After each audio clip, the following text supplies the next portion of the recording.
In the wild, mysterious depths of Brittany, France, sits an old abandoned shack, surrounded by ancient oaks and home to all manner of forest dwellers. It is here that we meet to share our stories.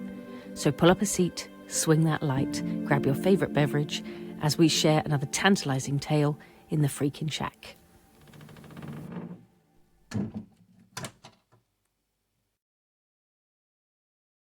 Welcome back to the shack. We're here again.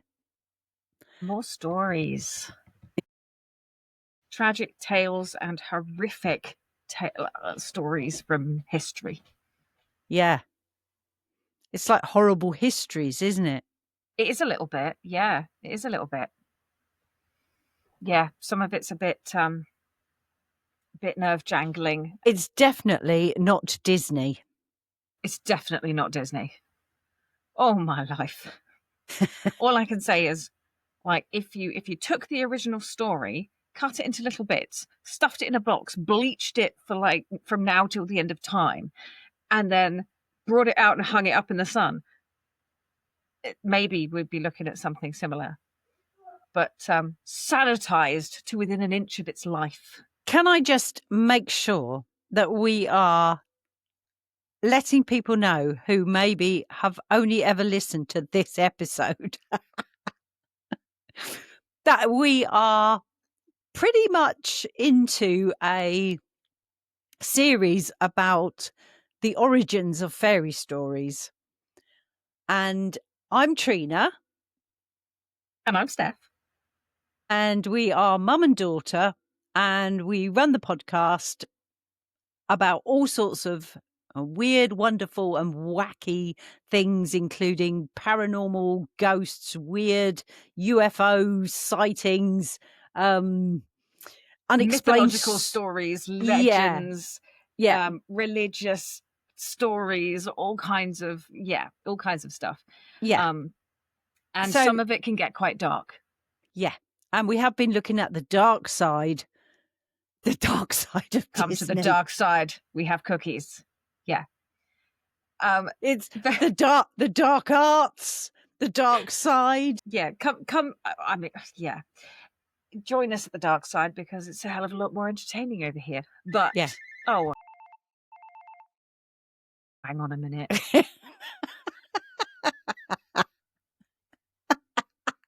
Have you got a bird in there with you? There we go. In this one, we are doing a little bit of a warning for our listeners. So we are talking about murder, death, cannibalism, mutation, or stunted growth, and potentially necrophilia. But that's a potential. Intentions are weird. That's all I'm saying. Don't like it. Yeah, so I will. There is your trigger warning on that. I will put this in the show notes, and I may have to add some of these warnings to the last one that we did, because it's very similar sort of theme, really. Yeah, again with cannibalism and death and starvation and yeah. So welcome if you're new and listening to our podcast. We sometimes are not sure where it's going. And hopefully Steph, we haven't lost you yet. Yeah, we're hoping you haven't just gone, right, thanks. Yeah, thanks for that, bye. Sorry. We do try to add some humour to this, but obviously some of the subjects are really on this one fairy tales. I mean, who would have thought? Childhood trauma, that's all I can say. Yeah, so we are we're carrying on our series of looking behind the curtain at the origins of fairy tales. Yes. And Steph's in charge. Steph and I'm in charge. It's a dark series, this one. Because Steph was given control over what happens. Oh my life. I did. We just went down rabbit holes. I say we because I did not do all of this research, it has come from Rich, the researcher. Researcher Rich has gone above and beyond. I can't talk. Don't listen to me. But he has found us some really good information. And this episode, we are covering Snow White. And I know that everyone's going to be listening to all of those like warnings now and going, huh? You know? Yeah, sweet little birds and 7 little lovely men, and Yeah. there is a wicked witch. I mean, There is a you've got wicked to witch. take that into consideration, of course. Yeah. Well, let's get into it. I was just going to say, let's dig down deep, pull back the curtain. Yeah. Yeah. Come, half get your cushion ready. Yeah. To hide behind. Yeah. And we'll dive right into Snow White. Okay, here we go. So the most popular of the early recordings of this story was made by the brothers Grimm. As we know, we have covered these guys a lot, and they do have the very popular tales often come from those guys. And that dates back to 1812. But previous versions and associated tales can be found by other authors, thought to harken back to medieval Germany. It has been changed and sanitized over the years to suit different audiences, as we know. In the original tale, the antagonist of the story isn't an evil stepmother bent on removing the obnoxious daughter of her husband. In the old tellings of this story, it is Snow White's biological mother who orders her huntsman to do away with her, then 7-year-old daughter, and bring her the eviscerated lungs and liver as proof. Incidentally, the age of 7 was the age where a girl could be betrothed at that time. So, Whoa. couple of points here. We've talked about previously during our Hansel and Gretel episode about the differences between why it was the biological mother that was actually the antagonist, who was the big bad, and how that has shifted to become the stepmother after Christianity started to kind of become a little bit more of a thing, and they couldn't make the mother, the Holy Mother Mary, you know, this whole image. Yep. They wanted to kind of push that image on the mother rather than the death and mayhem, you know, side of the mother role. So they made it a stepmother, which somehow cleared it all up. So her own mother, who, believing that the huntsman had done this, then orders her kitchen staff to boil them up, the liver and the lungs, with salt and serve them to her. Snow White's mother then devours them, believing that she has consumed the body parts of her own daughter. There are examples of early folklore all across Europe of this kind of maternal cannibalism. Stark warnings for the listener of what can happen to daughters who are seen to threaten their mother's status and position in society. In the later editions of the German tales that were covered by the Grimms, they changed this to the stepmother, that being more palatable, no pun intended, version for the time, because this apparently was a thing. If the girl was threatening the power or position or status or, you know, of their mother could just off them, just get them out the way. And yeah, I mean, I think these are quite interesting tales for us to be talking about, but given the mother-daughter situation. Yeah, absolutely. That's exactly what was going through my mind. I was like, it is mind-blowing for me, because it's just... It's completely unnatural to you, completely insane. Absolutely. Yeah. You could be talking a different language. Yeah, I mean, given the fact that you had like major emotional damage from watching, was it Sophie's Choice?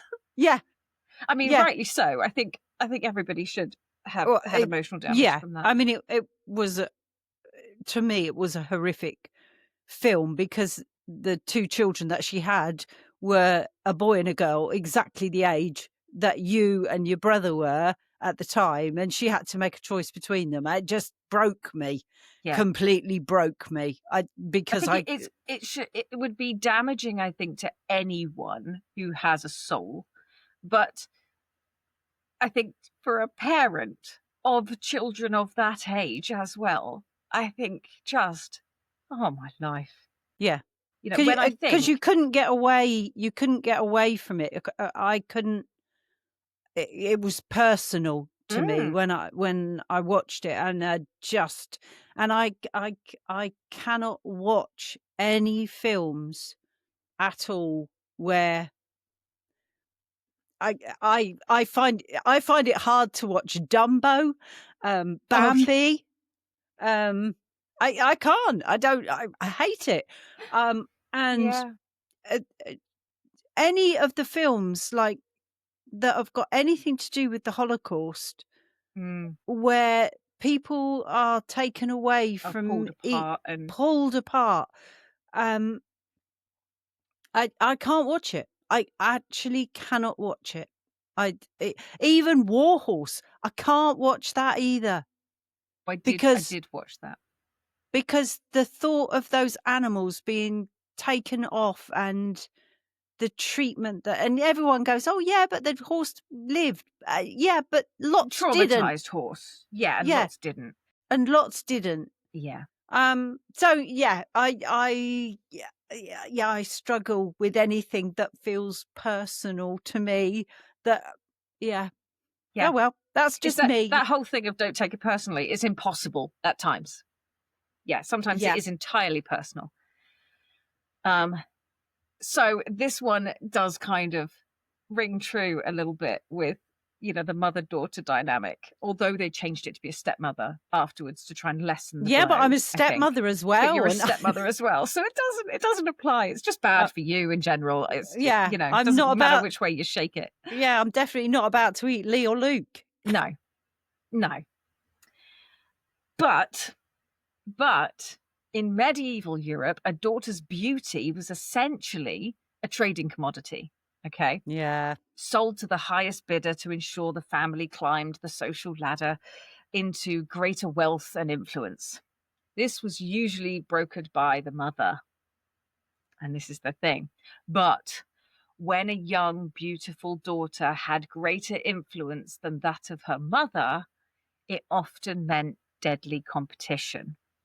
And this is the thing, because it's that competition, like, we've never had that competition, but I do know mums that do resent, are jealous of their daughters. And it makes no bloody sense to me whatsoever, but I do know of people even now that do have that sort of resentment towards their children. Bizarre. Yeah, but there we are. Yeah, it's an alien conception to me that my only thoughts are how proud I am of you. Yeah, I can't, you know. I know I'm aging and I'm turning into my own mother. Well, I've been told a number of times that I am very, very similar to you. And the truth of it is, like, I know people are like, oh, I know you don't like to hear it, but you are so much like your mum. And I'm just like, do you know what? I'm good with that. Like, I can think of much worse people to be. Yeah. And so, yeah, I'm good with that. That doesn't bother me in the slightest. I look in the mirror some mornings and I look like my mum. I look in the mirror sometimes and I look like my grandma, my mum's mum.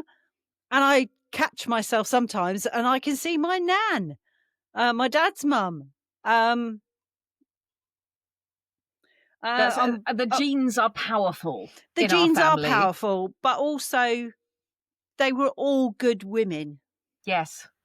They were all strong women, capable, independent women Yeah. who most of the time were kind and fun-loving and, so Like you say, there are worse people to be. there are a lot worse. Yeah. So anyway, let's dive ourselves into this story a bit more. Go Let's on. go a little more.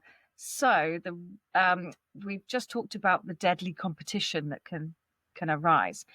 The real life story of Margareta von Waldeck, I think it's spelled with a W, Waldec, a young noblewoman of 16th century Bavaria, is said to be the true inspiration behind Snow White. It is known that she had been betrothed to a powerful duke. This marriage would have given Margareta great power and influence, more than her own stepmother could command. Only weeks after the betrothal, Margareta suffered a fatal wasting illness. The documents that have been found from the time record that the physicians noted the disease to bear resemblance to mercury poisoning. Following her death, Margareta's stepmother is said to have inherited her entire dowry and the rights to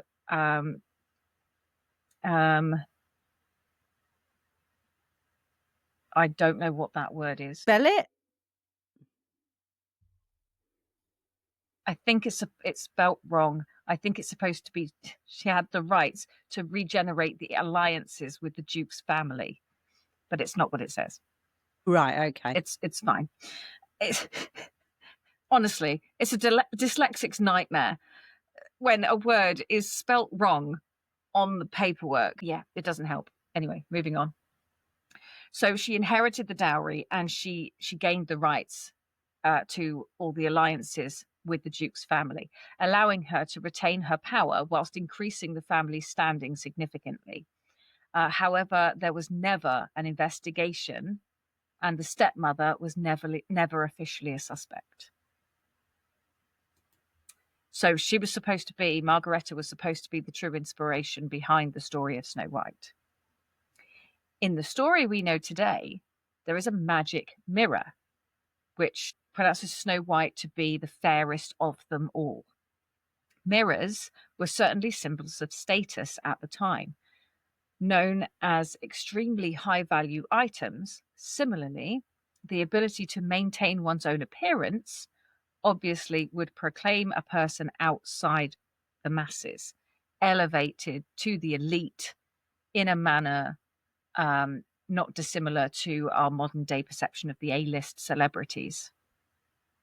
Because of this, the mirror in the story making its declaration can be taken not just to be a statement of fact, but also a prophecy of foreboding danger towards Snow White. So when the queen orders her huntsman to kill Snow White, she also orders him to return with the girl's liver and lungs. At that point in time, the lungs were believed to contain the breath of life, and the liver was believed to house the vitality of the soul, meaning that when Snow White's mother eats them, she is deliberately consuming those things that make Snow White more attractive than she is.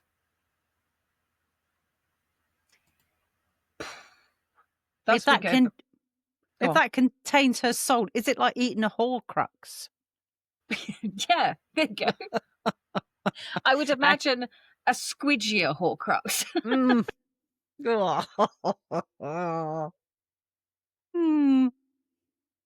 Thus, we go back to the old belief that eating your enemies allows you to take in their power and make it yours, a belief that can be found in almost every culture where cannibalism can be found, and interestingly, where we often find tales of vampirism as well. All kind of tied in with that whole thing of eating bits of your enemies means you absorb their power and somehow gain power over them. Or Can I just add something here? certainly. It's not true. No, it doesn't work, people. Doesn't work. This is, oh my God. You didn't quite realise the big can of worms I was opening up when I told you we were telling the story, did you? Oh dear. Yeah. Oh yeah. The brothers Grimm really did mean it. I mean, that was just their name, but it is Grimm Tales, I can tell you. Ah, dear. As we know, in the story of Snow White, the huntsman does not kill Snow White and instead brings her mother the organs of an animal instead. Because he's not an ass. That's why. Snow White flees her mother's lands, ending up in the home of the 7 dwarves. The brothers Grimm are responsible for specifically naming them dwarves. However, at the time and the area in which this tale is set, it is known there was extensive mining. These mines were often I'm worked... sorry. What? All I can hear in my head now is hi ho. Well, we're going to cover that as well. Sorry, carry on. Because the mines were often worked by who? Children. There you go. By children as young as 7 years old. Their small stature making it easy for them to navigate small tunnels, thus reducing the amount of time and effort it took to dig. Because people are bloody horrible. The regional name for these children, I'm not going to try and say it because I would be just butchering that whole thing, but it translates to small mountain people. Over the years of working in such cramped conditions and with the lack of sunlight and good nutrition, these children would grow into stunted, malformed adults. It is then not difficult to see where the idea of calling them dwarves may have come from. Massively inaccurate, but you can see where this sort of came from. So yeah, just, the idea of the innocence of the dwarves in the more recent stories, where they're little childlike men, kind of does that sort of sleepy, dopey, do you know what I mean? That sort of almost innocence to it because they were children. Oh, just honestly. Anyway, continuing on this, these children of the mines were often housed in communal barracks of up to 20 individuals in close vicinity to the mines that they worked. It's known that runaways and orphans could often end up in these camps. The female members becoming housekeepers, cooks, and cleaners in return for whatever shelter, safety, and food this could have provided. So, it's just, honestly. In the original version of this tale, the dwarves were not happy little bearded men joyously singing as they toiled away underground. A big no-no in the mines anyway, singing or whistling below ground is sure to anger the knockers. Yep. No, definitely not done. But they were, in fact, the victims of awful child exploitation, and Snow White had now joined their ranks as a runaway, joining them and essentially making herself a household hand, Yeah. to earn her place. Yeah. Puts a whole new spin on it, doesn't it? It does a bit, doesn't it? Yeah. The dark side. We told you, we warned you people, we did. Whilst hiding with these quote-unquote dwarves, Snow White's mother discovers that her daughter still lives and, in disguise, attempts to murder her daughter again 3 more times. Here's the 3s again. In the first attempt, she disguises herself as a peddler woman and gifts her a bodice. She laces Snow White so tightly that the girl faints. but the returning dwarves find her in time and loosen the bindings. I don't ever remember that being part of the story. I don't remember that No, bit. I doubt, unless it was ever a part of a really old story, that was never a part of the normal No. The Snow second, White. I don't remember this bit either. The second attempt involves a poisoned comb, again being saved in the nick of time by the dwarves, who remove the comb from her hair and thus remove the source of the poison. I do seem to remember a comb. Ah. That I does. seem to remember a comb at the beginning when she was in the palace. I don't know, maybe I'm getting confused because I don't know this story fantastically well. So I may have just missed those bits. Anyway, third and final attempt. The third attempt is the one we're all familiar with, the poisoned apple. Now, this says red on one side and white on the other. I remember it being green on one side, but that could have just been the cartoon version that I saw. Yeah, I just remembering it as a red apple. Yeah. It was red. It was, so there's supposed to be two halves to it in this particular okay. bit. So the red side being poisoned and the white side or green side being safe. When Snow White is reluctant to accept the apple from her mother, now disguised as a farmer's wife, the woman eats from the white half to convince her that it's safe. Now, at this time in the story, there was a practice of poisoning, and one of the vehicles used to convey such poisons was known as a Judas fruit. These were fruits that had been intentionally poisoned in only half. One half only. In this way, the poisoner could openly eat from the safe half of the fruit whilst offering their target the poisoned half. All who witnessed this would say that they saw both parties eat from the same fruit, and so it couldn't possibly have been poisoned. So in this instance, Snow White appears to be dead, immobile, and yet still beautiful. This could be the result of acute belladonna poisoning, known to induce these symptoms while still maintaining very minimal life.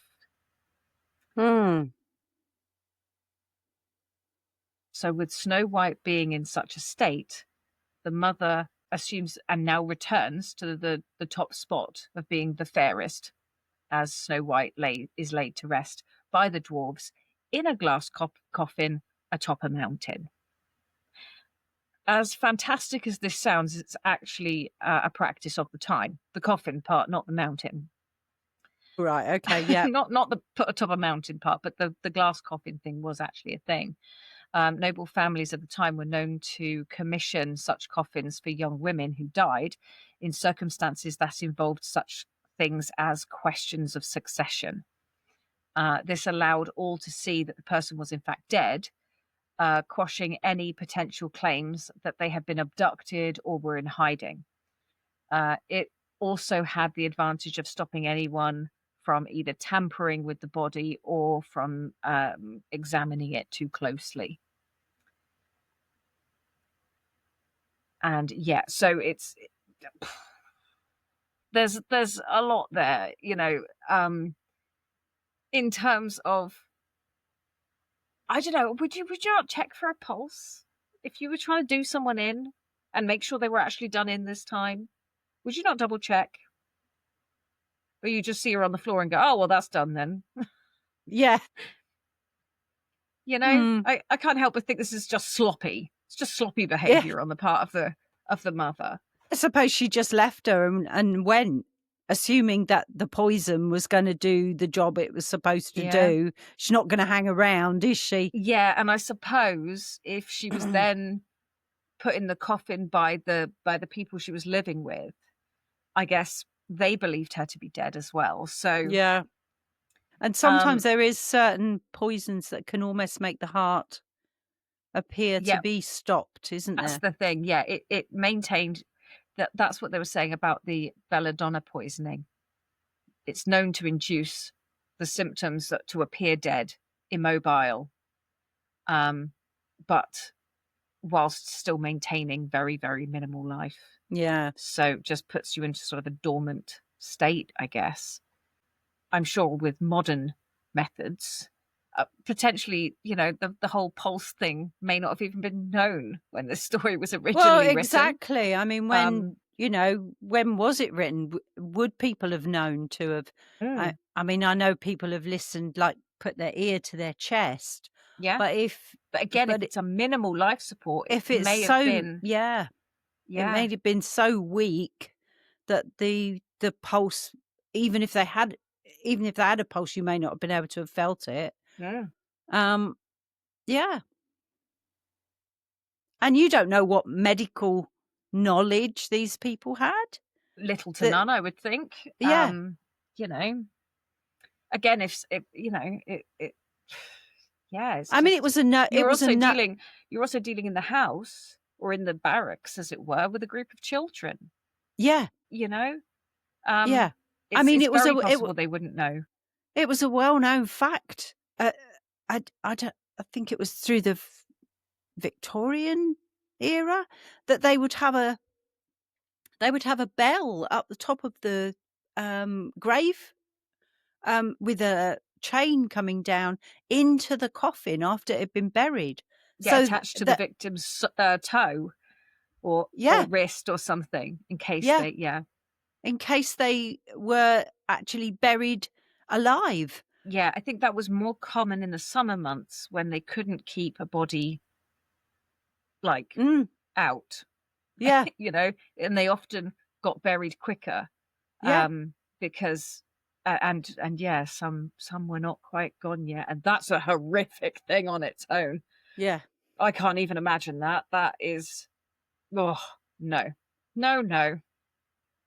So here we get just a little bit more disturbing.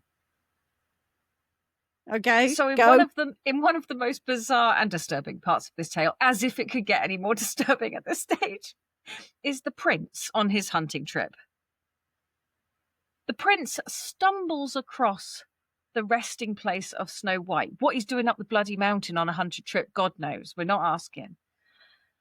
She stumbles upon the resting place of Snow White, her dead form being displayed in the glass coffin, and becomes obsessed with it. He tries to purchase her from the dwarves, who initially refuse, but eventually capitulate, as the prince declares he cannot live without her dead body. Right. He has her carried around by his servants wherever he goes on a cart. Because that's normal. It goes everywhere with him until the bouncing and jostling of her coffin dislodges the piece of poisoned apple that has been stuck in her throat. No true love's kiss revival here. Oh no. Oh, no. She coughs this thing up and revives. The prince is overjoyed. I'm sure he is. The prince is overjoyed. He's a weirdo, but he's overjoyed. He's a weird guy. We're not red flags, little red flags. Big red flags. The prince is overjoyed, immediately announces that he will marry his resurrected love, who, in her confused state, seems to agree. I don't even know how that would work. Like, I've just literally woken up. You're nuts. You're a complete nut job, and you're suddenly bombarding me with a marriage proposal. Are you in fact taking the piss? Yeah, I don't know where I am. I don't know who I'm with. But yeah, sure, I'll marry you. Yeah, of course. I'm on a cart and I've got bruises all over me from bouncing around with this bloody cart for weeks. Yeah, I need a drink, something to eat that's not going to poison me and choke me to death anything again. but that bloody apple. That's, Anyway, she seems to agree to this wedding. Anyway, all are invited to the wedding, including Snow White's mother. Bear in mind, the mother still thinks that Snow White's dead, so she doesn't know. Being the vain woman that she is, she asks the mirror, the mother this is, who is the fairest once again, and is told that the prince's wife, she still doesn't know who she is fairer than she. In a rage, she considers refusing the invite, but realizes that it would be a mistake to slight such a powerful family, and resolves to attend. At the wedding, she is stunned and appalled to see her daughter is betrothed to the prince. Obviously, she is still under the impression that Snow White was dead, and she's eaten parts of her. Snow White, however, knowing her mother was the antagonist of the attempts on her life, she has, and this is fabulous, I love this, she has shoes made of iron prepared for the queen and heats them in the fire until red hot. And I will just explain. In the laws of the region, and at that time, 3 attempts at murder of a person of noble birth was considered high treason. Wow. For this reason, Snow White's mother is ultimately forced to suffer the consequences of her actions and made to dance in those red-hot iron shoes until she dies. This was a real punishment of the time, and one reserved for the perpetrators of the worst crimes. Crikey. Questions?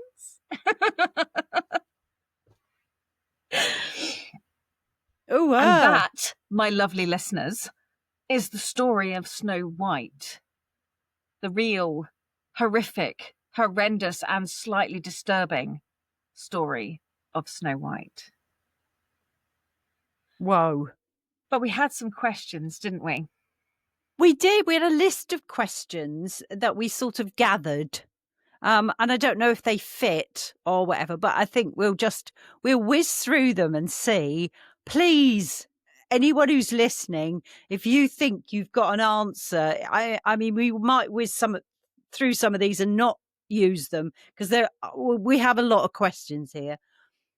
But if you've got an answer to any of these questions, or you have thoughts or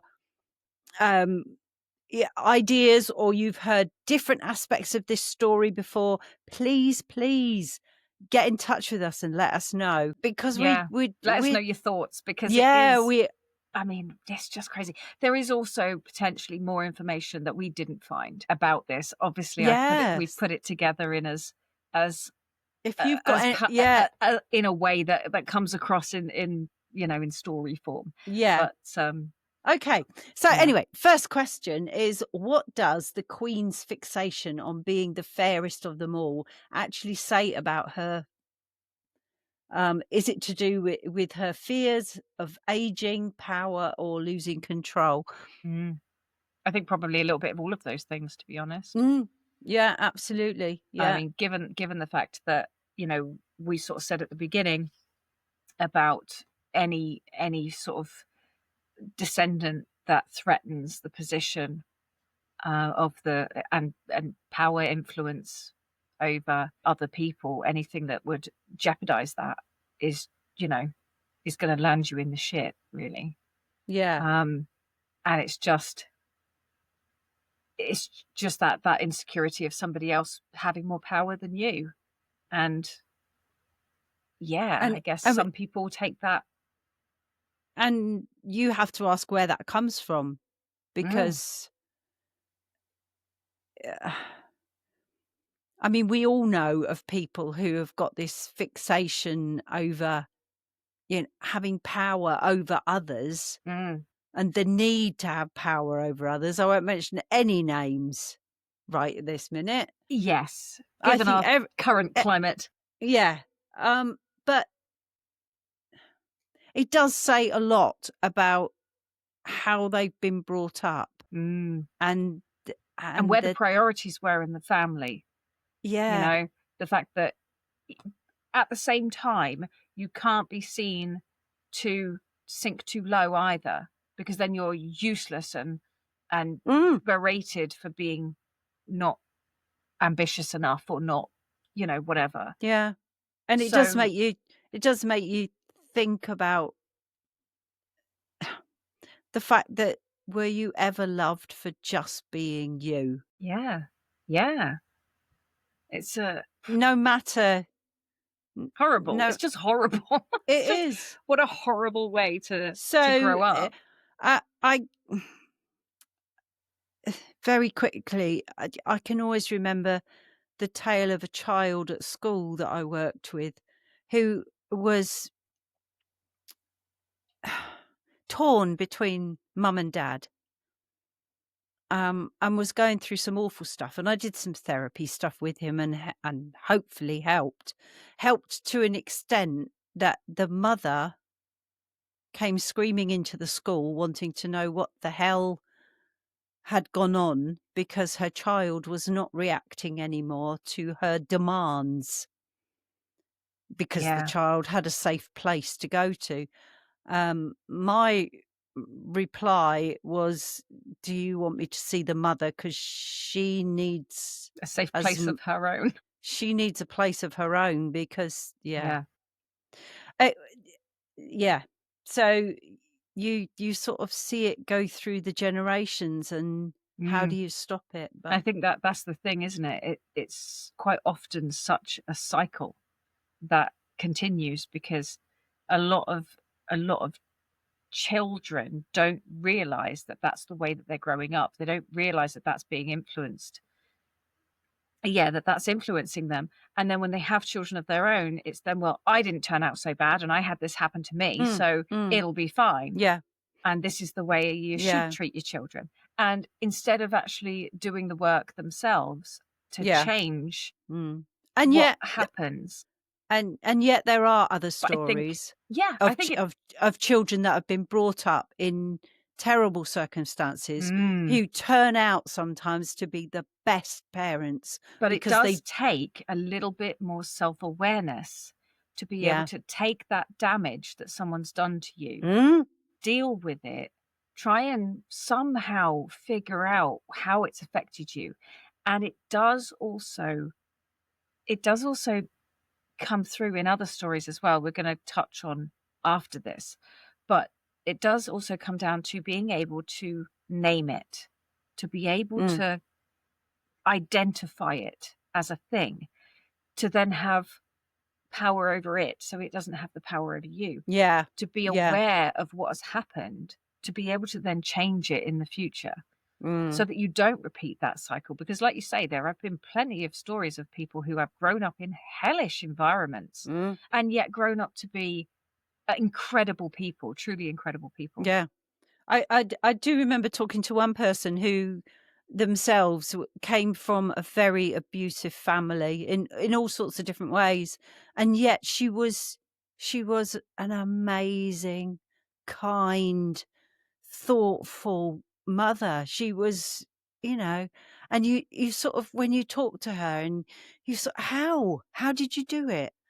And one of her answers was that there was a neighbor down the road who made sure that the neighbor came out and spoke to her every day Yeah. and just said nice things to her. Yeah.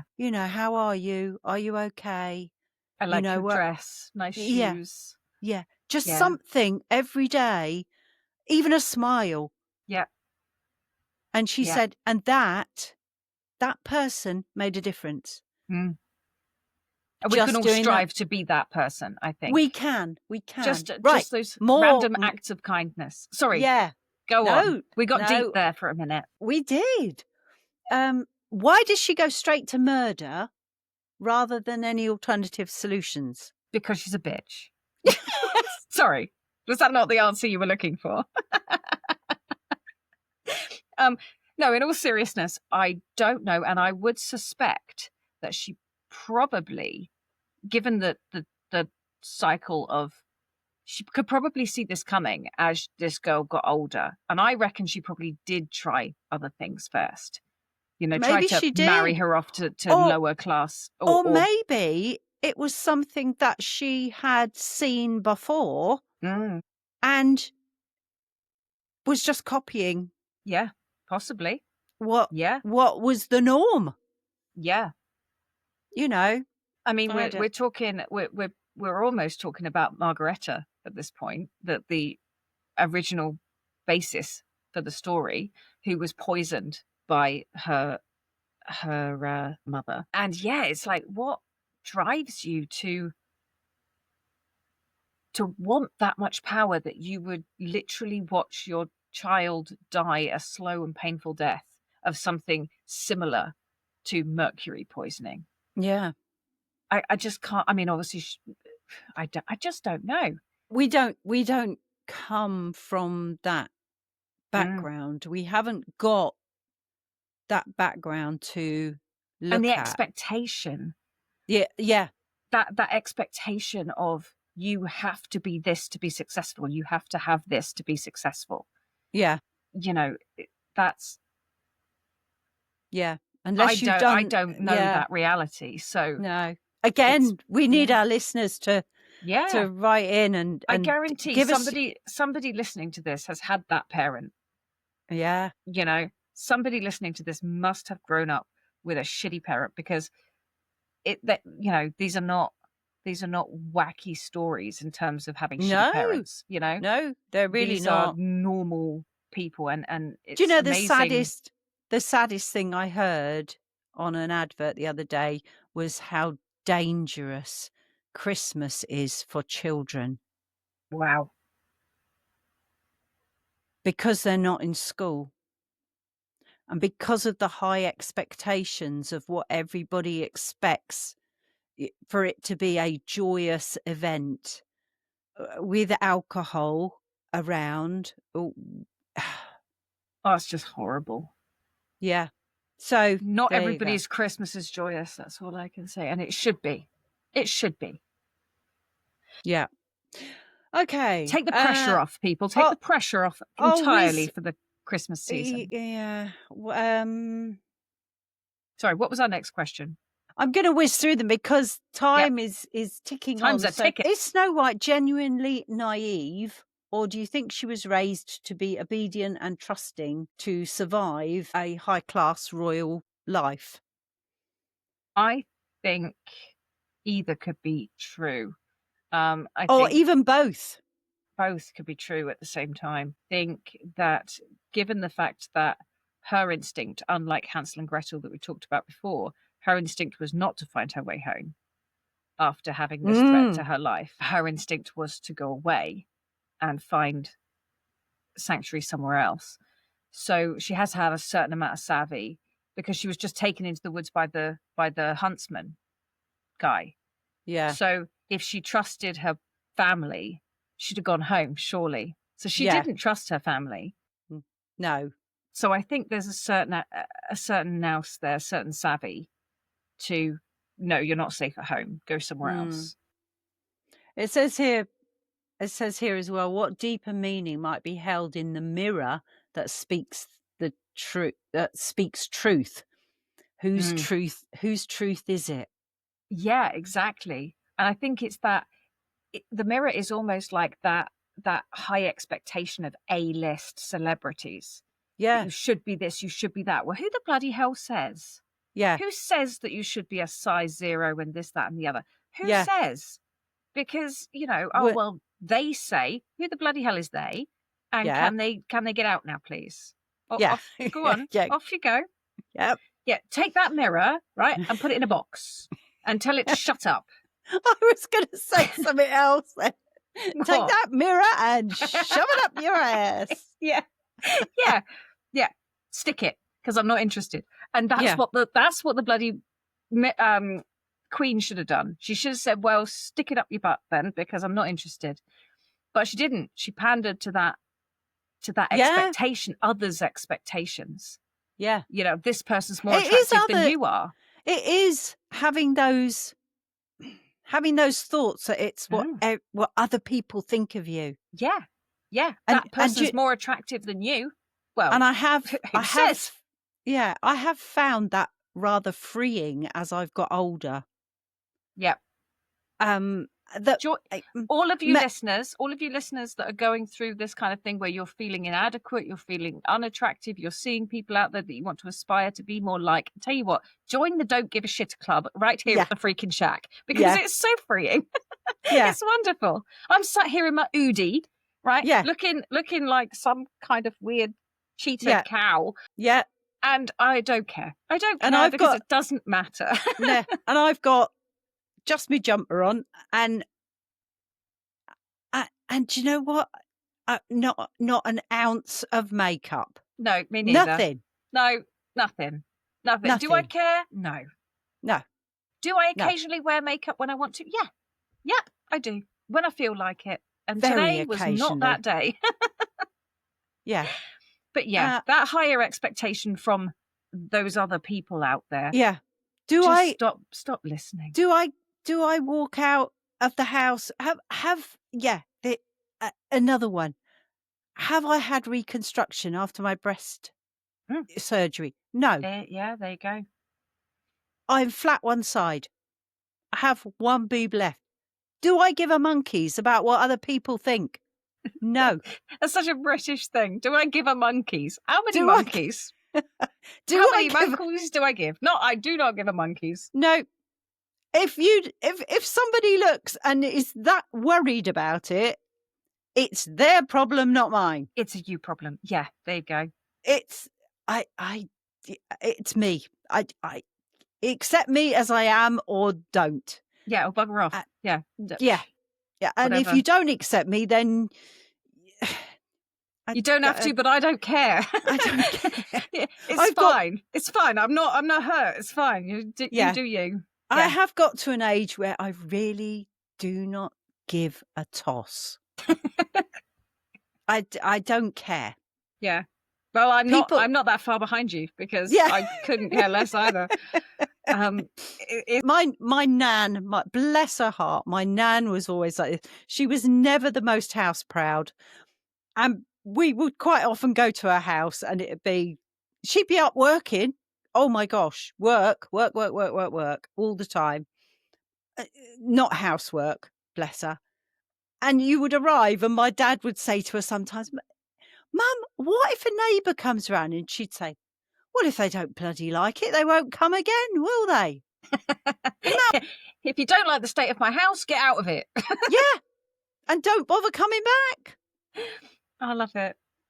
Yeah. Right. So now we've done that bit. Oh my goodness, we're doing well here. It says here,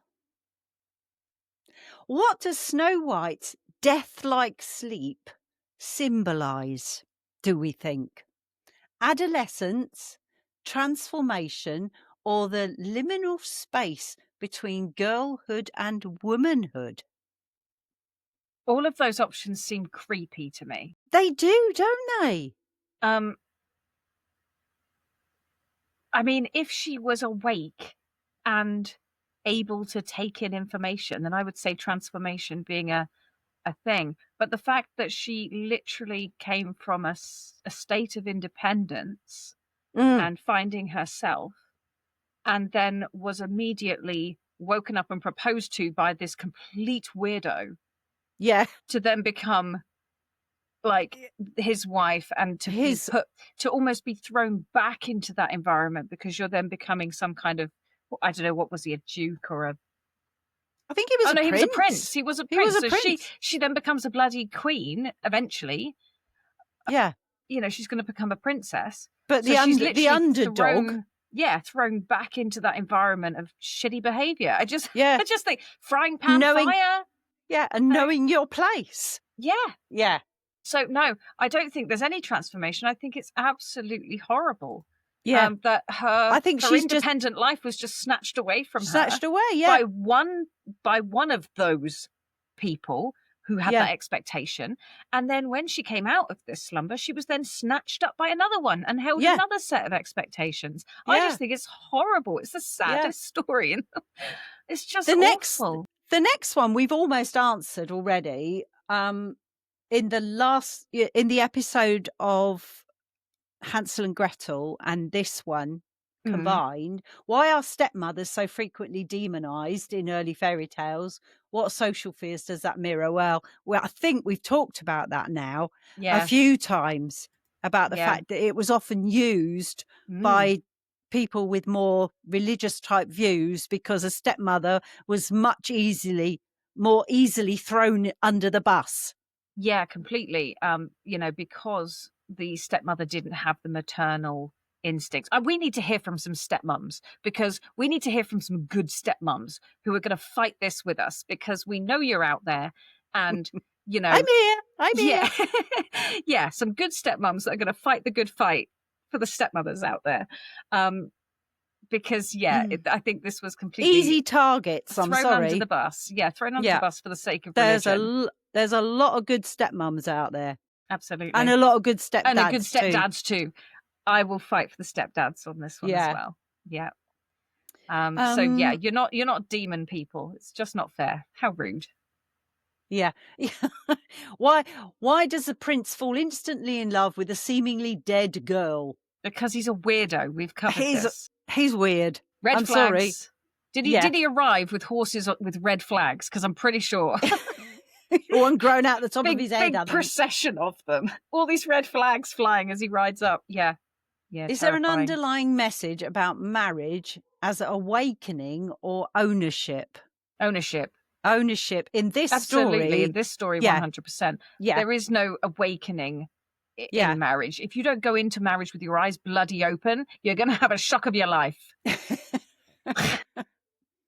Yeah, and exactly what we've said. It says here, was Snow White rescued or actually relocated into another form of captivity? Yeah, which you go.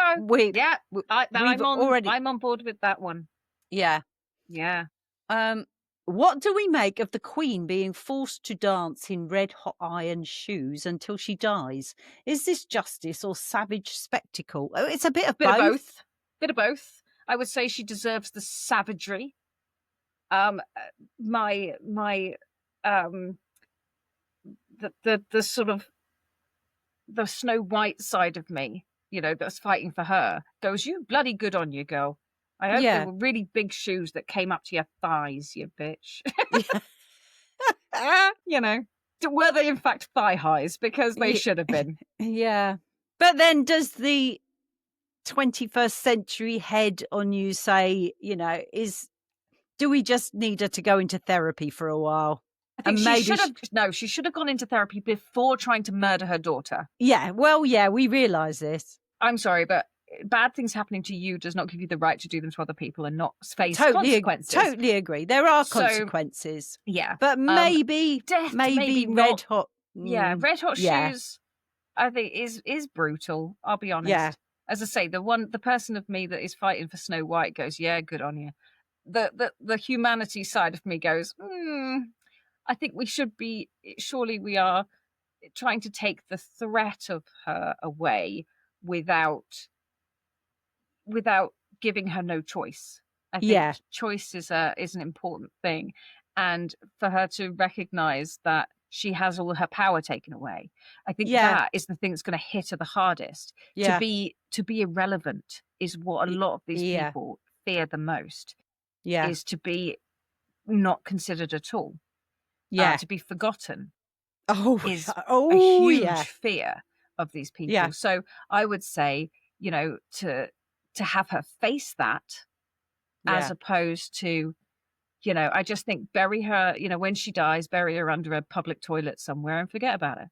Yeah. I think there's Did they people have public toilets in those days? They made them. That was the creation of public toilets. Was these awful people?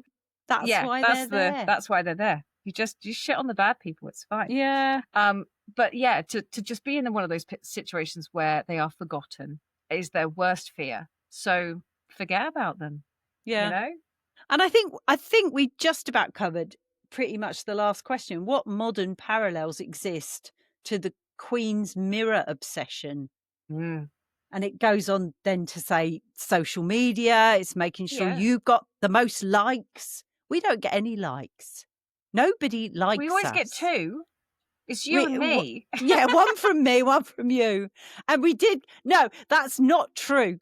Because we did get one little somebody talking to her and she knows who she is.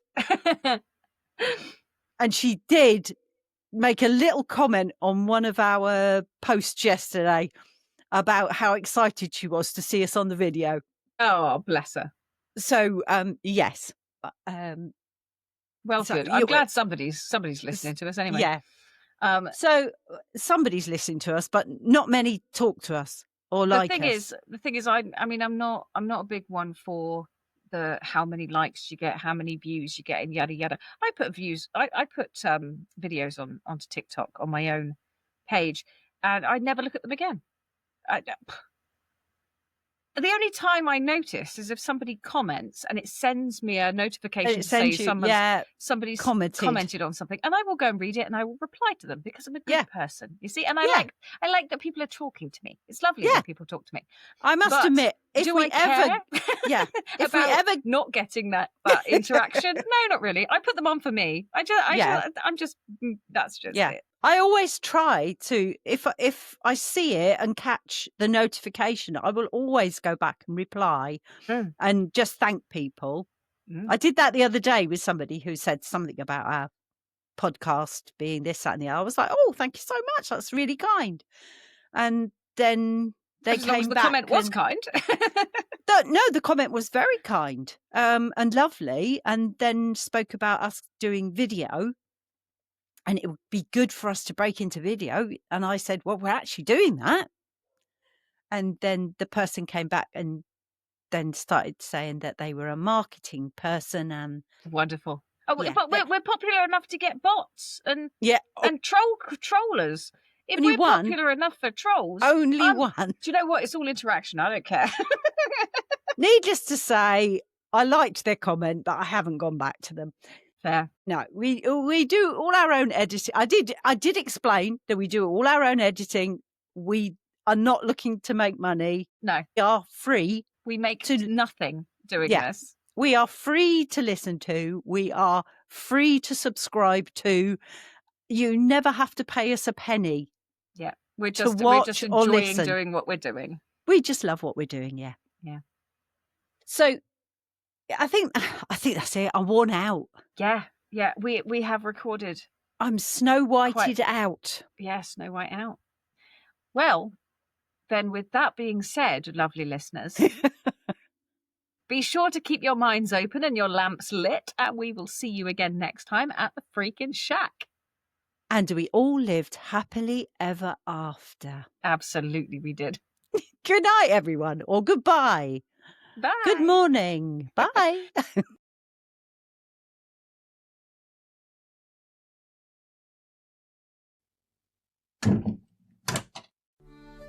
Thanks for hanging out in the shack with us. If you've got a strange story, theory, or even just a spooky question, send it to shackpackinbox@gmail.com because we'd love to hear from you. Follow us to ensure that you never miss an episode of the Freakin Shack, because listening to us is much cheaper than therapy and slightly more spooky. Until we meet again next week, Shackpackers, take care.